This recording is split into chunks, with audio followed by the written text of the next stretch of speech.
Hello friends, welcome to Vijay Thiyags. இன்னைக்கு நம்ம கொல்லூர் மூகாம்பிகை அம்மனை தான் தரிசிக்க போகிறோம். ஆடி வெள்ளிக்கு கோவில் முழுக்க அழகாக மலர் அலங்காரம் செய்திருக்காங்க. அம்மன் அலங்காரமும் ரொம்ப அருமையாக இருக்குது. நம்ம இங்கே பயணம் செய்யும் பொழுதே கொல்லூர் மூகாம்பிகை அம்மனை பற்றிய வரலாறை பார்க்கலாம். கர்நாடகாவில் தான் நம்ம கொல்லூர் மூகாம்பிகையை தரிசிக்கிறோம். உடுப்பி மாவட்டம் கொல்லூரில் மேற்கு தொடர்ச்சி மலைக்கு அடிவாரத்தில் நல்ல ஒரு இயற்கை சூழ்ந்த சூழலில் சுபர்ணிகா இந்த நதிக்கரையில் தான் இந்த கோவில் இருக்குது. நீங்கள் பார்க்கக்கூடிய அந்த நதி தான் சுபர்ணிகா. நல்லா அகலமாக இருக்குது. இந்த ஆறு பாயக்கூடிய இடம் எல்லாமே நல்ல வளமையாக இருக்குது. மூகாம்பிகை அப்படின்னும்பொழுது 3 அம்பிகைகளின் அம்சம்னே சொல்லலாம். குறிப்பாக பார்க்கும் பொழுது நம்ம சரஸ்வதி, பார்வதி தாயார், மகாலட்சுமி அப்படி ஸ்வரூபங்கள் சேர்ந்த அம்சம்தான் மூகாம்பிகை தாயார். ஆதிசங்கரால் பிரதிஷ்டை செய்யப்பட்ட இடம். மூகாசுரன் அந்த அரக்கனை தேவி வதம் செய்ததால தான் இந்த இடம் உருவாச்சு. அந்த வரலாற்றுக்குள்ளே போவோம். அப்படியே நீங்கள் கோவிலை என்னோட சுற்றி பாருங்க.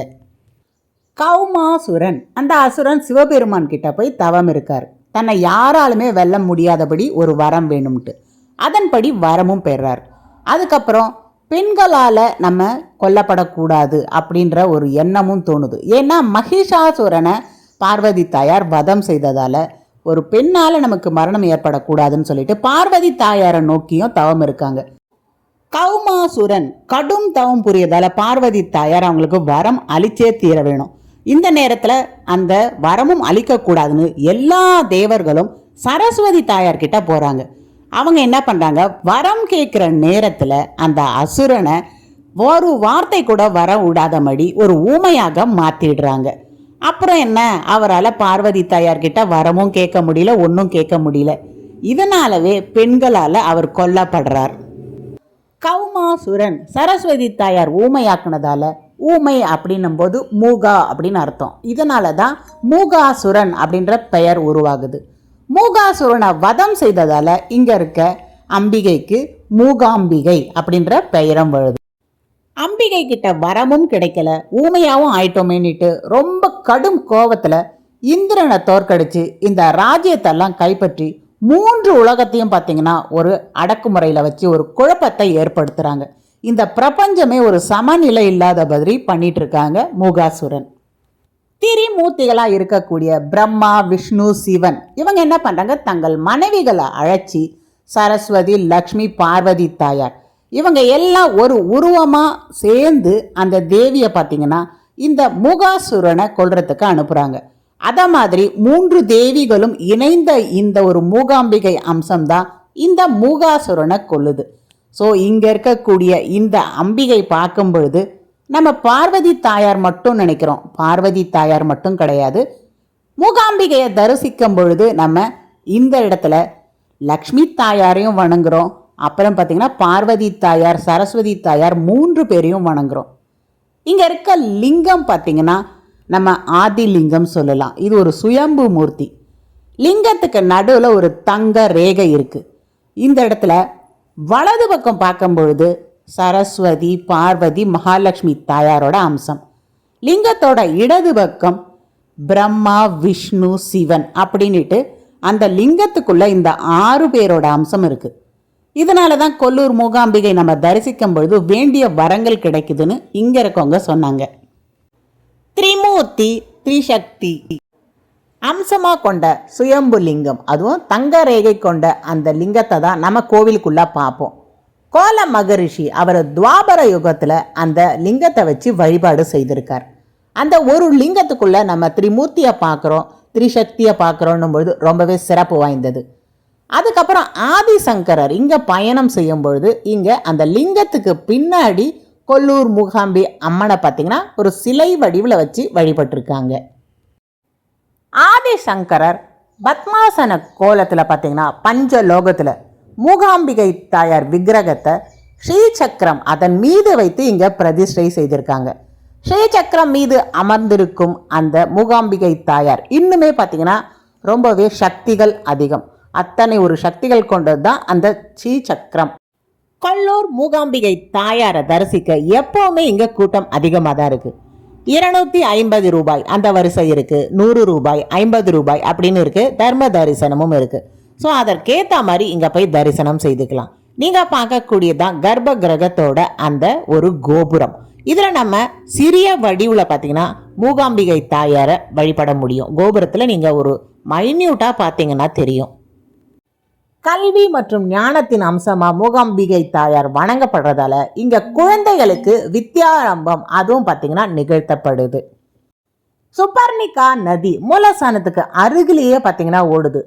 இந்த நதி பல மூலிகைகளை கடந்து வர்றதால புனித நீராக கருதப்பட்டு இந்த புனித நீர் கொண்டுதான் இங்க அம்பிகைக்கு அபிஷேகங்கள் செய்யப்படுது. தீபங்கள் ஏற்றி வழிபடும் பொழுது வேண்டிய வரங்கள் மூகாம்பிகை தாயார் கொடுப்பாங்க. இதே மாதிரி விளக்குகள் இங்கே கொடுத்துட்டு இருக்காங்க. நம்ம வாங்கி ஏற்றிட்டு மேலே அங்கே பார்க்குறீங்களே இந்த கலசத்தில் நான் உங்களுக்கு நெருக்கமாகவே காட்டுறேன். இங்கே மூகாம்பிகை தாயார் உருவம் பார்த்தீங்கன்னா தெரியும். அந்த தாயாரை வணங்கிட்டு இங்கே எல்லாரும் தீபம் ஏற்றிட்டு இருக்காங்க. உங்களுக்கு வேண்டிய வரங்கள் வேணும்னும்போது கண்டிப்பாக கொல்லூர் மூகாம்பிகை தாயாரை தரிசிச்சுட்டு இங்கே தீபம் ஏற்ற மறக்காதீங்க. வாழ்க்கையில் உங்களுக்கு எந்த விதமான கஷ்டம் இருந்தாலும், பதவி உயர்வு, திருமண தடை, குழந்தை பேரு, உங்கள் வாழ்க்கையில் இன்னும் மேன்மேலும் நல்ல உயர்ந்த பதவிக்கு வரணும்னும் போது கண்டிப்பாக நீங்கள் கொல்லூர் மூகாம்பிகை தாயாரை வழிபட்டுட்டு அங்கே தீபம் ஏற்றும் பொழுது வேண்டிய வரங்களை கண்டிப்பாக மூகாம்பிகை தாயார் உங்களுக்கு கொடுப்பாங்க. ஆதிசங்கரால் பிரதிஷ்டை செய்யப்பட்ட மூகாம்பிகை தாயார் ஸ்ரீசக்கரம் மேலே இங்கே பிரதிஷ்டை செய்திருக்காங்க. அவர் இங்கே தவம் செய்த அந்த தவ பீடமும் இங்கே இருக்குது. அதன் அருகில் அமர்ந்து எல்லாருமே பார்த்தீங்கன்னா தவம் செய்கிறாங்க. கண்டிப்பாக நீங்கள் போனீங்கனாலும் கொஞ்சம் நேரம் மெடிடேஷன் பண்ணுங்கள். ரொம்பவே மனசுக்கு அமைதியாக இருக்குது. ஆதிசங்கரருக்கும் கொல்லூர் மூகாம்பிகை தாயாருக்கும் அதிகப்படியான ஒரு தொடர்பு இருக்குன்னே சொல்லலாம். முக்கியமாக பார்க்கும்பொழுது ஆதிசங்கரர் கேரளாவில் சரஸ்வதி தேவிக்கு ஒரு கோவில் கட்டணும்னு ஆசைப்படுறார். அதற்காக அந்த தெய்வத்தை பார்த்தீங்கன்னா மகிழ்விக்கிறதுக்கு தவம் செய்கிறார். ஆதிசங்கரர் தன்னை திரும்பி பார்க்காம கேரளாவுக்கு அழைத்து செல்ல வேண்டும் அப்படின்னு ஒரு நிபந்தனையை சரஸ்வதி தாயார் கொடுக்குறாங்க. அதன்படி ஆதிசங்கரனும் பயணம் செய்துட்டே இருக்கார். ஒரு வழியில் போகும்பொழுது தாயாரோட அந்த சலங்கை ஒலி கேட்கவே இல்லை. டக்குன்னு திரும்பி பார்த்தோன்னே தாயார் அங்கே நின்றுடுறாங்க. அதன்படி சரஸ்வதி தாயார் தங்கின இந்த இடம்தான் கொல்லூர் அப்படின்னு அழைக்கப்படுது. இந்த இடம் பார்வதி தாயாராகட்டும், சரஸ்வதி தாயாராகட்டும், மகாலட்சுமி தாயார் எல்லாரோட அம்சமாகவும் இந்த இடத்துல வணங்கப்படுறாங்க. ஆதிசங்கரருக்கு சரஸ்வதி தாயாரை கேரளாவுக்கு கூட்டிகிட்டு போக முடியலையே அப்படின்னு ஒரு வருத்தம் இருந்தாலுமே கேரளாவில் உள்ள சோட்டானிக்கரை கோவிலில் பார்த்தீங்கன்னா மூகாம்பிகை கோவில் அங்கே நிறுவுறாங்க. இங்கே மூகாம்பிகை தாயார் ஒரு அங்கமாக இருக்காங்க. இதன் காரணமாக தான் இங்கே கொல்லூர் மூகாம்பிகை அம்மன் ஆலய கதவுகள் திறக்கப்பட்ட உடனேயே சோட்டானிக்கரை கோவிலில் கதவுகளும் பார்த்தீங்கன்னா திறக்கப்படுது. வழி வழியாக இன்றளவும் அது பின்பற்றப்படுது. இந்த ஆலயத்தோட வரலாறு இன்னும் நம்ம சொல்லிகிட்டே இருக்கலாம். இங்கே கலை நிகழ்ச்சிகளும் பார்த்தீங்கன்னா அடிக்கடி நடந்துட்டு இருக்கு. முக்கியமாக அம்பிகை வடிவம் கொண்டு நிறைய பக்தர்கள் இங்கே நடனம் ஆடுறது, கலை நிகழ்ச்சிகள் எல்லாமே அதிகப்படியாக இருக்குது. ஆடி மாதம்ன்றதால வெள்ளிக்கிழமைகளில் இன்னும் விசேஷமாகவே இருக்குது. கண்டிப்பாக வந்தீங்கன்னா இங்கே தீபம் ஏற்ற மறக்காதீங்க. அம்மனோட அருளை பெறணும் பொழுது கண்டிப்பாக எல்லா அரசியல் பிரமுகர்களும் பார்த்தீங்கன்னா நிறைய இங்கே வராங்க. தொழிலதிபர்கள் இதை மாதிரி இங்கே வரக்கூடிய மக்கள் எண்ணிக்கை நாளடைவில் பார்த்தீங்கன்னா அதிகமாயிட்டே இருக்குது. நீங்களும் இந்த ஆலயத்துக்கு வந்து அம்மன் அருளை பெறுங்க. கண்டிப்பாக இந்த வீடியோ உங்களுக்கு பிடிச்சிருந்துன்னா விஜய் தியாக்ஸ் சேனலை லைக் பண்ணுங்கள், ஷேர் பண்ணுங்கள், சப்ஸ்கிரைப் பண்ணுங்கள். ஸ்ருங்கேரி சாரதா சக்தி பீடம் 5 மணிக்கெலாம் வந்து நின்றுட்டுருக்கோம். 6 மணிக்கு தான் கேட் திறந்தாங்க. அந்த ஆலயத்தில் அடுத்த பதிவில் சந்திப்போம்.